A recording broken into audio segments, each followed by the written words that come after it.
Everybody hear me okay? Yes, sir. Not too loud? No. Perfect. All right. Well, I got my welcome here in just a few minutes, but first and foremost, I want to introduce the one, the only, the man, the myth, the legend, Dan Matha. Hey. Our keynote speaker. Hello, everybody. How are we doing this morning?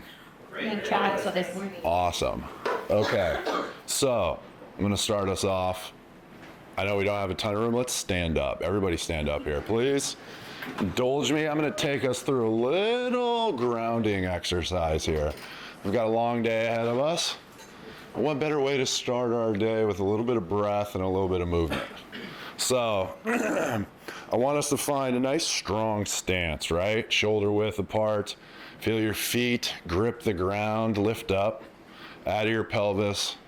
Tall, right? Think string on top of your head. Think like a ballerina, tall, graceful, long. And then here we're gonna take a couple deep breaths. Now, when you take this breath, I want us to take this breath through our nose, breathe up, but follow the breath and think about it hitting the tip of your brain. I know it kind of sounds weird, but your nasal cavity actually goes all the way up there. So let's start with a big breath in. We're gonna go 4 seconds in, 4 seconds out. Here we go.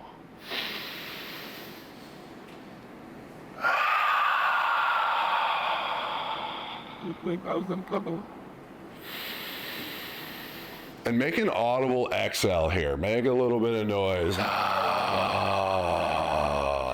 on this next one, let's make an even bigger one. Big noise here. That was good, but I think we got one more that's better. Here we go. Big one in.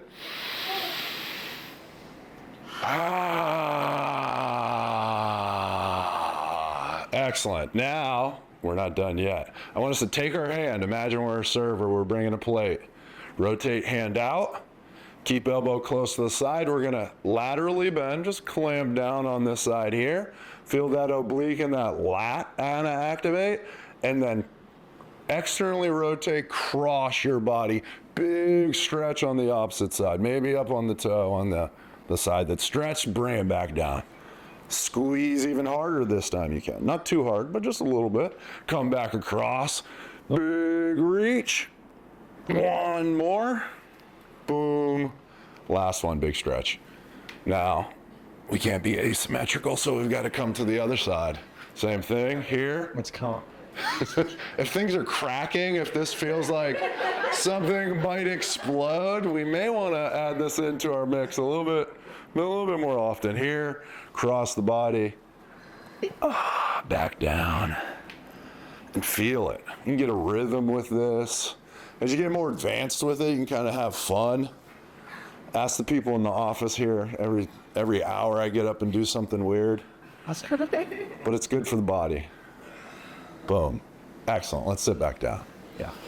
Appreciate you guys.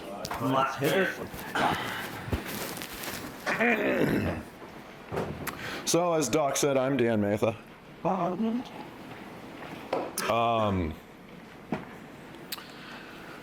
A little bit about me real quick before we hop into this speech, just because I don't know if we've met, but not everyone knows me. I took this job 2 months ago.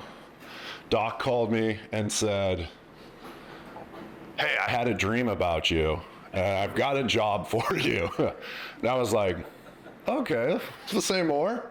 And so he hit me up, we scheduled a call, we talked, he told me everything, and I was like, I'm in, right? There's a little bit more negotiating, talking back and forth, coming up and visiting, but we came here. But before that, I was out of high school, top recruit, we'll talk about that a little bit here.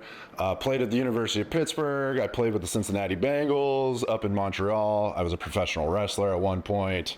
Was in the WWE for 5 years. I taught voiceover. I did voiceover. I've been an actor. I've been a skydiver. I've been a lumberjack. Been a car salesman. I've done a lot of things in my life. And that just comes to, I like experiences. Anything that comes my way and it tickles my heart, I say yes to. So that's a little bit about me. And that's kind of how, also, I was a trainer. That's how I got here. Okay. Now to the speech. Every great transformation starts the same way, with a fracture. There's a moment where the story you tell yourself comes to an end, right? The story you told yourself is shattered, and you are left naked, exposed. No armor, no title, just you and silence. And that's when real evolution begins. Not in victory, but in the void. Doc had asked me to speak on this, our theme, elevate, evolve, and excel. And those are clean words, very clean words. But to me, those words are soaked sweat, failure, and fire. They come through trial, not triumph, right? And so I was thinking to myself, how the hell do I speak on this in a way that it's going to land with everybody? And so I'm wrapping my mind around this, and the one thing I kept coming back to is story. It's the thing that has never let us down. It's the thing that is as true as anything has ever been true. We are storytelling creatures in our bones. Since the beginning of time, since the very first campfire that we sat around and looked up into the sky, we have told story to make meaning of the chaos, to pass along truths for survival. And so that's what I'm gonna do here today. I'm gonna tell you a story. I'm not gonna, no lectures, no lists, just story. One that changed my life forever. Now, imagine this. 18-year-old Dan, full head of hair. Full head of hair. Hold on, you see that? There's a look of confidence in that man's eyes. He knows where he's going, that mullet. That's right. That's right. Don't ask why. Don't ask why.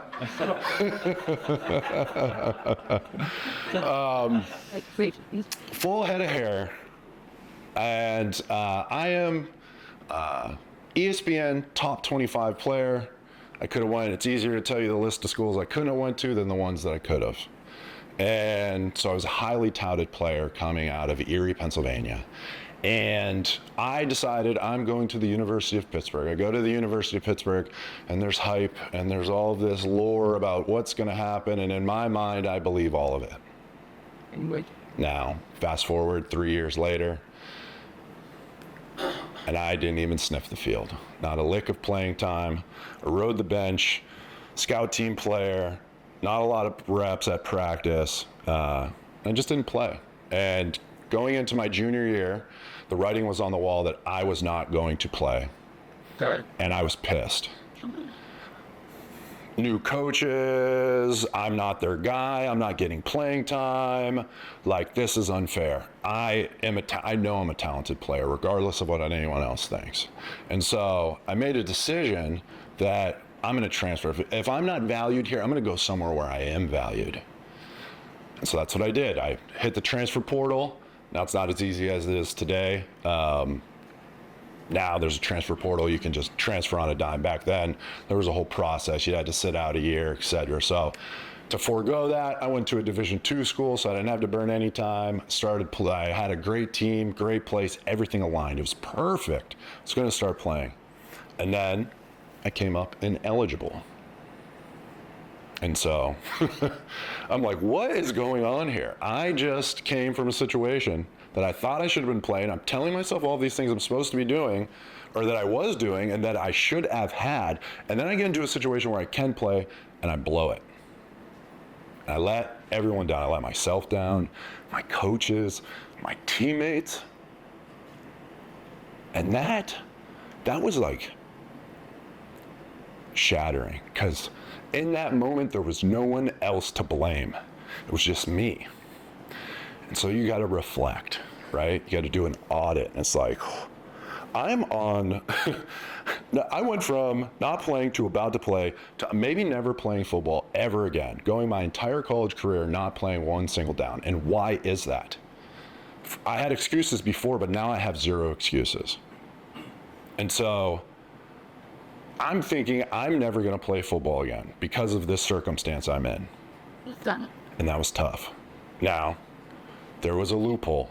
I got presented a gift from the universe. If I went part-time, got my grades up, I could become eligible again and could play without burning any eligibility. Short story, not to get into too much of that detail. But with that came, I'm no longer on scholarship for the first time. I'm not being paid to play. And little quick background, my parents were 16 to 17 years old when they had me. They had a lifetime of trauma they were dealing with. And so I didn't have a support system to fall back on. So there was no money from my parents, there was no loans, so I had to roll up my sleeves and do it the hard way. And so I had to go to class, I had to work, and I had to humble myself. I was working at the most popular, imagine this, I was a bouncer, and I had to work at the front door of the most popular bar on a college campus. And on a Friday night when everyone's partying before the game and Saturday morning, I'm collecting everyone's ID. And they're wondering, why the hell are you here? And that, as a 21-year-old, is quite a humbling experience.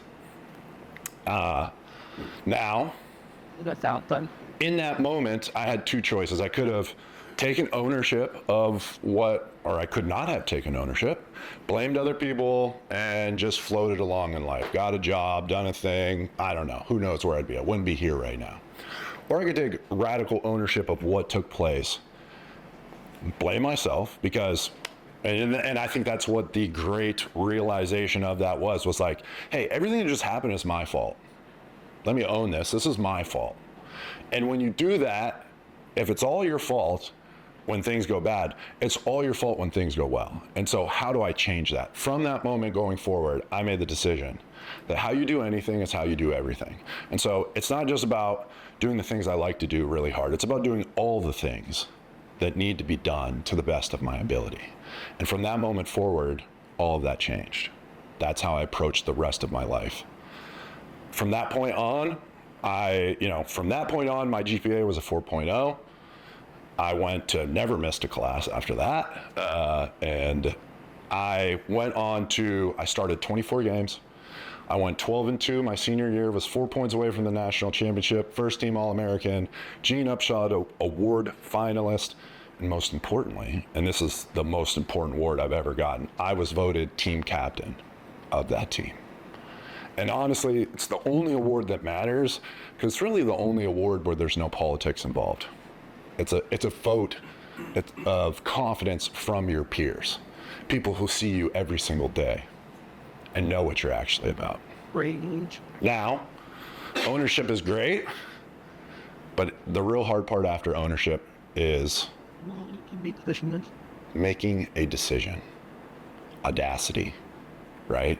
Are you audacious enough after you've owned something to go out and get it? To project to the world something that might not be popular or make sense to most people, but in your heart you know it's true. Fast forward 3 years, or a couple, maybe not quite 3, fast forward some time. And I had an opportunity with the Cincinnati Bengals. It was short-lived. I had an injury, kept me from making the team, but they pulled me to the side and said, look, can't sign you. You've got the shoulder injury. We need you to take care of it. But this is the plan. If you get shoulder surgery, go to Canada, keep your skills sharp, keep your film fresh, come back next year, and you do what you did here, there will be a spot on the team for you. And so that was the plan. That was my mission going forward. Okay, cool. Signed with the Montreal Alouettes, went up to the team, was there, and the night before camp, I'm getting ready, first day of practice, I'm getting ready, bag, going over plays, and I go to bed early, get ready to wake up on that early shuttle, and I have a dream. Now this dream, I'm not a dream guy. I don't remember my dreams usually. So when I woke up in a cold sweat from the dream that I just had, it was like as real as day. And the dream was I left Montreal to start wrestling. just random out of nowhere. I'm not even thinking. I'm thinking about 24 ISO. You know, like I'm not thinking about wrestling. Ladies, it's a football play. In case you don't know. I'm trying. We were going through some of the football talk, and my girlfriend was like, "You got to cut some of that." So I spared a lot of the football details for everybody in here, and so. I'm thinking about this dream. Is this real as day? I'm like, what is this? Like a cold sweat. And so this is wild. And so I cut it. I go, okay, got to focus. Here's practice. I turn off my alarm and I see I have 6 missed calls from my general manager. I was like, that's kind of strange. 6 missed calls in the middle of the night. I didn't think anything of it. I get to the facility and then Jean-Marc grabs me. That's my general manager. Pulls me in. He goes, hey, got to cut you. Someone came to camp hurt. We can't cut him. We got to bring someone else in. We got to release you. Canada has some wild rules up there. And I was just like, kind of head spinning. What? I didn't even play. I didn't even practice. I didn't even get an opportunity to showcase myself. But head to the airport. My agent is blowing me up. He's like, hey, you know, Hamilton, Toronto, etc. They want to bring you in.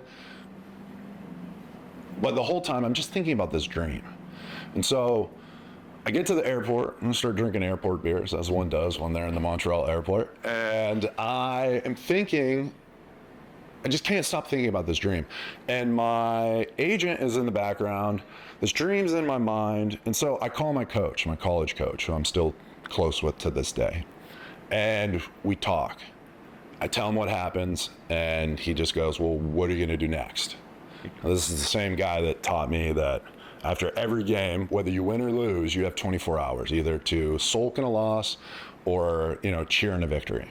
And then after that, it's back to work. So it's like, what are you going to do? I sat there for a second and I just was like, dude, I think I'm going to wrestle. And there was like this long pause on the phone. I'm like, waiting for him to say something. And he goes, fuck yeah. And I just was like, fuck yeah. And he goes, fuck yeah. And I go, fuck yeah. And I'm just in the middle of the airport and I go, dude, I'm going to call you back. And I hang up and I call my agent real quick. And then Al, he's like, dude, what's the deal? Who are we going with? And I was like, Al, I'm done playing football. And he goes, hold on. He's like, dude, it's okay. People get cut all the time. Let's stick to the plan. We're going to sign here. We're going to get new film. We're going to go back to the Bengals. And I was just like, no, Al, I don't think you heard me, man. I'm done. And he was just like, long pause. He goes, okay. We have our pleasantries. We part ways. And then I called my grandpa because I had nowhere to go. And it was like, Grandpa, I need a place to stay. In that moment, I had this surefire path to the NFL, this thing that I dreamed about since I was a little kid, a thing that in American culture is one of the most highest status things, which is to be an NFL football player. I was right there. Was a professional football player. I had the opportunity to play on the highest stage, and I was in my physical, the best shape, best performance of my life that I could be putting out there. And based on this dream and based on my heart, I was audacious enough to say, no, I'm going to move on. I'm going to become a professional wrestler. Now, I had no connections with the WWE, anybody who had ever wrestled. And so when people heard that, they just, some people would, they'd be nice to my face. There'd be like weird snickering or passive comments. And I understood it, but in my mind, I was like, no, this is the right choice here. And so I found a school in Louisville, Kentucky. I started wrestling. 10 weeks later, the WWE called me with a tryout opportunity. It was 13 days. It was in 13 days. Had a 3-day tryout, one of the most physically, mentally grueling events I've ever taken part of, even to this day. After the tryout, I got signed a contract with the WWE. And so being present enough, or being audacious enough to believe in myself, believe in that dream, and take that leap forward took me from something great to something even greater. And it was something that I didn't even know that I wanted at the time, right? And then when I got into it, I found, oh, this was actually my true calling. I loved football as a little boy. It was great. I learned so many lessons from that game. But my true calling was to be a performer at that time. And I would have never known that if I didn't act on that. One of the favorite moments I've ever had in my life, I was maybe wrestling for like 3 months at this time. I'm driving home from a hard practice, and I just had this uncontrollable fit of laughter, where it was like laughter turning into tears of joy, and which I had never experienced before. It was a wild sensation, right? And so, but it was that realization that this was it. That was what I was supposed to be here. And everything, I never second guessed leaving that opportunity. And so, being bold is great, right? But bold without presence, bold without being grounded can burn you, right? Got to be, there's this fine line of reality that we have to live in and optimism, right? Got to be optimistic, you got to be realistic to an extent. You've got to hold two thoughts at once. And so with that, and I think one of the things that helps us do that is presence. Everybody here, anybody watch the Last Dance documentary with Michael Jordan? Probably a lot of us did. If not, awesome documentary. Highly, even if you're not a sports fan, I highly suggest it. It's just like masterfully done, well done. Almost probably all of us know who Michael Jordan is. But of the 10 episodes that were in this docuseries, there was a 2-minute clip in like the second to last one that stood out to me. And everybody argues, is Michael Jordan the greatest? You know, it's everyone versus Michael Jordan. He's the greatest basketball player ever, you know. And to me, I think the thing that stood out the most was there was a quote by a beat writer for Chicago that said, Michael Jordan's gift wasn't that he could jump high, run fast, or shoot a basketball. His gift was he was completely present. Jordan's gift was he was a mystic. And I just think how many of us are not, when we make decisions going forward in our life, when we have things going, how present are we? We live in a world in a day and age where it's, you know, people, companies spend billions of dollars to figure out how to distract us. Our phone, things that go on our phone, then we have our friends, we have our family, kids, etc. Oh, so many things are always distracting us. How much time, even right now at some point in this conversation that I'm talking to you, your minds have drifted somewhere else, thinking about other things you have going on, whether it's today, tomorrow, etc., texting. It happens. How many times do you spend truly present with yourself in the moment, no matter what it is that you're doing? I think if we spend a little bit, and that's kind of one of the reasons why I started us off with a little bit of breath and movement, I've found physical culture is a great way to make yourself present with yourself. And when you're present, you see the truth in a situation, and often the truth calls for adaptability. Adaptability, especially in our line of work, we all have to be extremely adaptable. But I think in this new world that we're all moving into, adaptability is like, it's essential, right? Darwinism, survival of the fittest. I'm sure we've all heard that. It gets skewed, right? We think survival of the fittest, the strongest must live on, the strong lives on. But Darwin's definition of strong was the one who was most adaptable, the creatures that were most adaptable. And his studies, all of the animals that evolved and passed their genes on were the ones that were most adaptable. If it was the strongest, the dinosaurs would still be here, right? But they're not. And it's the people, the creatures who adapt. And in this day and age with AI and all the things that we think are coming and we'll have no idea are coming with even in our own industry, right? We've restructured, we've got new things going on, we're working with new people, we've got new people coming in all the time, and there's always something outside of our control kind of looming, right? Regulations, etc. We don't necessarily know what is happening. We just have to be skilled enough and adaptable enough, right? And adaptability just is like a fluid mind, right? Is your mind fluid enough to not hold on to an idea, right? Now, I'm not saying to be flaccid and to collapse one thing, but we must be adaptable. In my time as a professional wrestler, adaptability was like the most important thing, right? You had to be able to be adaptable. You were one part actor, one part stunt double, one part athlete. And sometimes I'd get a call at 12 o'clock at night, hey, you need to be in Chicago. I'm in Florida. What? And then you'd get to the show and you thought you were wrestling one person. You'd get to the show and you're being told you're having to wrestle a completely different person. Different body type, different move set, someone you've never worked with. Oh, yeah. Yeah, and you're on for 15 minutes. And it's a live television spot. Yeah, don't screw that up. And so adaptability is the thing that is going to take us forward. It's going to be the thing that allows us to stay light on our feet, and it's the thing that will take you to the next opportunity, which is the thing it's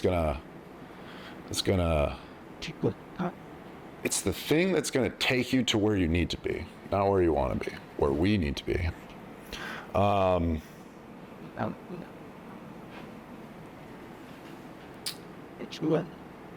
When I was wrestling, there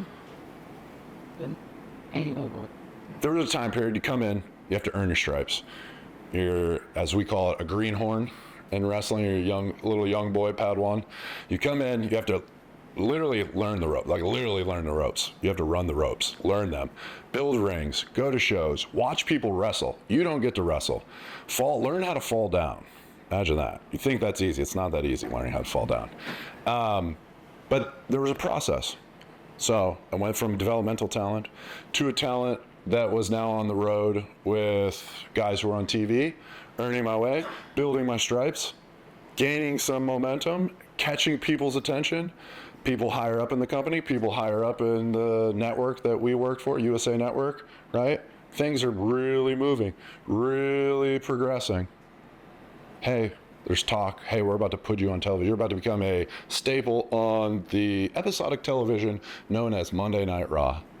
Start filming vignettes, start getting all of that ready. I feel on top of the world, a rock star, right? I'm in the best shape of my life. I'm traveling the world. I'm fake fighting in my underwear in front of tens of thousands of people. And life could not be better. I'm carefree. And then the pandemic hits. And so, which was, at the time, crazy. But for me, job security, I've got this job, everything's great. It's a Saturday morning. And I get a little ping on my phone, Facebook Marketplace. Hey, Dan, from Sydney. Hey, Dan, yeah, these tables are available. When would you like to come pick them up? How does 7 o'clock sound? Great. Now, mind you, of all of my gifts, all of my athletic prowess, my ability to haggle on Facebook Marketplace pales in comparison to everything else. I am the ultimate Facebook Marketplace haggler. Okay, I haggled with someone for 2 months over a mirror. Okay, they were selling the mirror for $1,200. By the time it was over, I got it for $250. Okay, so I just want to put that out there. And so, okay, cool, pick it up, get there, deliver. They were exactly as could be. Awesome, Sydney. Shake hands. Here's your money. Take them. Put it in my car. Roll out of her neighborhood. I drive down the road. And imagine a beautiful Florida day, right?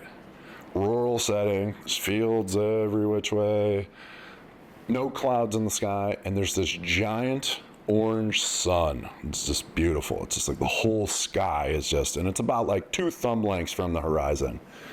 And the windows are down, music's playing, air's streaming over the top of my head, and life is good.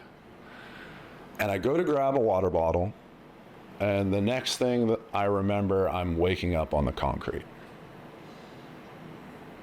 and there's 3 women standing over top of me, an ambulance in the distance, there's like chaos all around me, and in that moment, it was, one way to like this memory is feels like an etch-a-sketch, right? It's like kind of a picture of a thing that you think it is, but if you move it, it goes away. And as soon as I get up, I stand up, that memory fades away. The next memory that slips through, I'm on a stretcher getting put into the back of an ambulance. And I am trying to ask what is going on, and nobody is talking to me. And I'm strapped into a gurney. Eventually, the paramedic tells me, "Sir, you've been in a car accident. You were ejected through the front window of your car, 60 miles an hour, and we believe your neck is broken." And in that moment, it was like the most terrifying experience. Since I was a little boy, my entire life had been around like my ability to move my body through time and space. From 18 on, my entire living, the way I made a living was based off of my ability to perform and move my body through time and space. And all I wanted to do was move, but I could not. My thighs, my torso, my neck, forehead, hands were strapped down. All I could feel was this hot, what it felt like someone stick a hot poker in the back of my neck. And the ride there was like felt like forever. It was a 30-minute ride to Orlando Trauma, and there was a team waiting for me. They poked, they prodded, they stuck needles everywhere that you could stick a needle, and they put me in a CAT scanner. They pulled me out, sat in a room after that for it felt like an eternity. Doctor comes in and he goes, "Dude, I don't know who you are or where you're from, but there's nothing wrong with you. You've got a nasty gash in the back of your head. There's 12 stitches, 5 staples, some road burn down the left side of your body, and your wrists and your elbow are pretty jacked up. But no brain bleeding, no ruptures, no tears, no breaks. Your pelvis is intact." And I stayed overnight, was in a room all alone. It's COVID in a hospital. But in this room, there was like a moonlight. And I remember sitting there looking and just breaking down, right? Crying uncontrollably. And in that moment, the only thing that I cared about wasn't some TV contract. It wasn't about my next check in my bank account or what I was going to do next. It was just that I was alive. In that moment, I had realized I should not be here right now, but I am here. And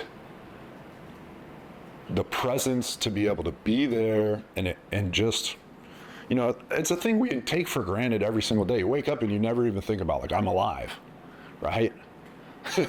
But every day you get to wake up, you get to wake up. There are people that don't get to wake up. Why?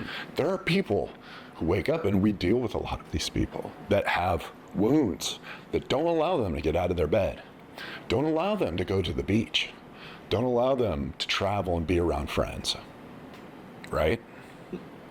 But we get to do that. You get to do that. And in that moment, I got to realize that.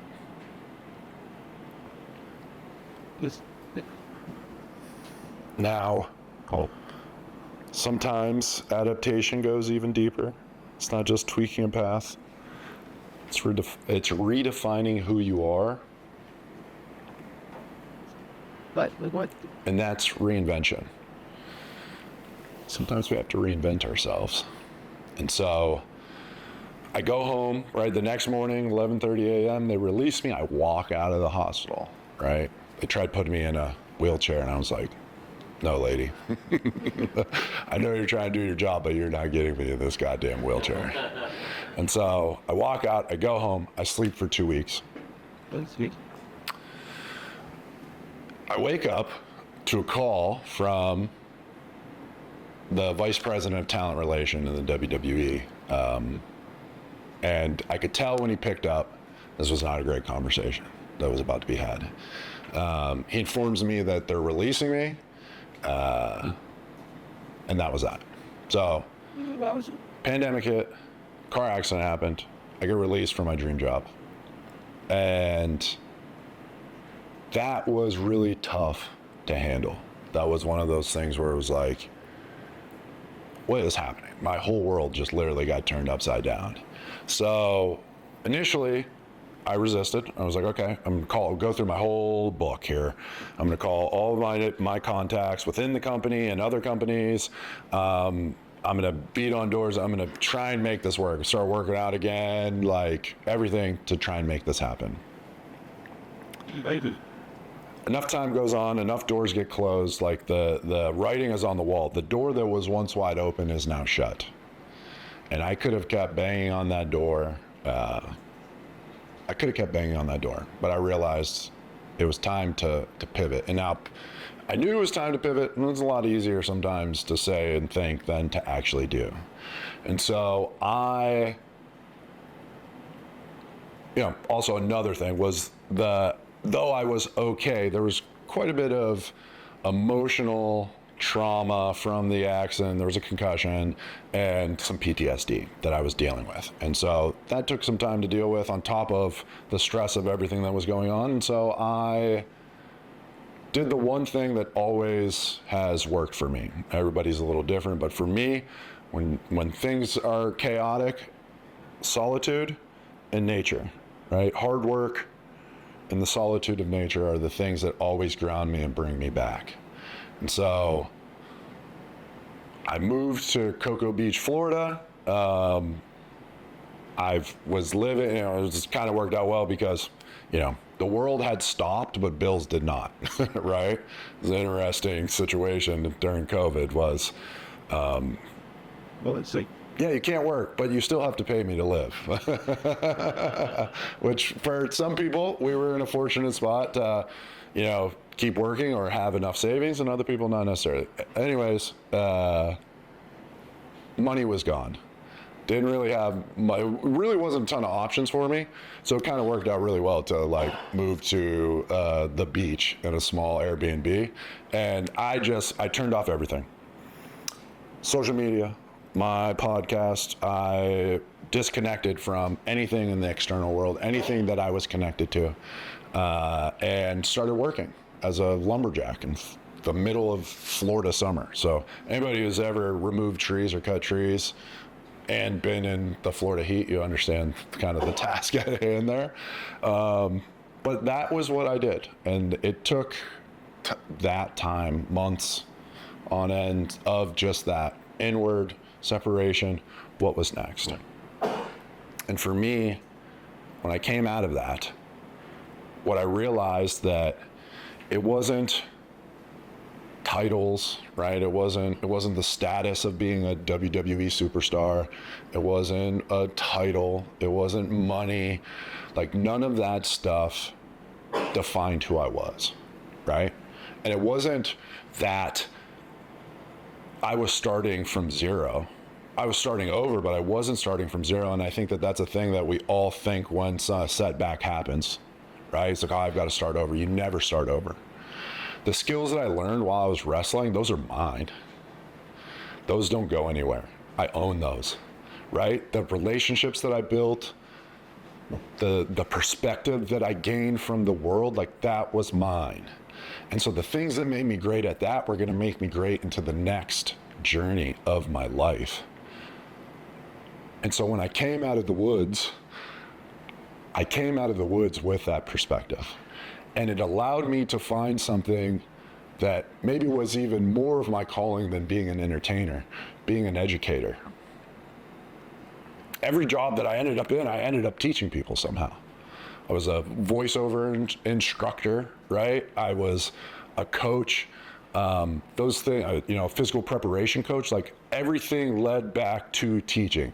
Taking these things, all of those things, what I thought I lost, and taking it and giving it to others in the way that they need. Not the way that I needed it at the time that I learned it or had it at that time, but where they were in that moment to help them to move forward.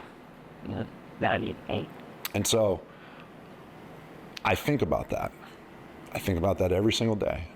And one of the things that helps guide me forward is, in all of my decisions, is when death comes for me, do I want to go kicking and screaming? Or do I want to go with my feet up and a cigarette lit and a big smile on my face? Because I left it all here. I didn't leave the ghosts of unfilled potential. I didn't leave the ghosts of audacious dreams, right? I didn't leave any of them.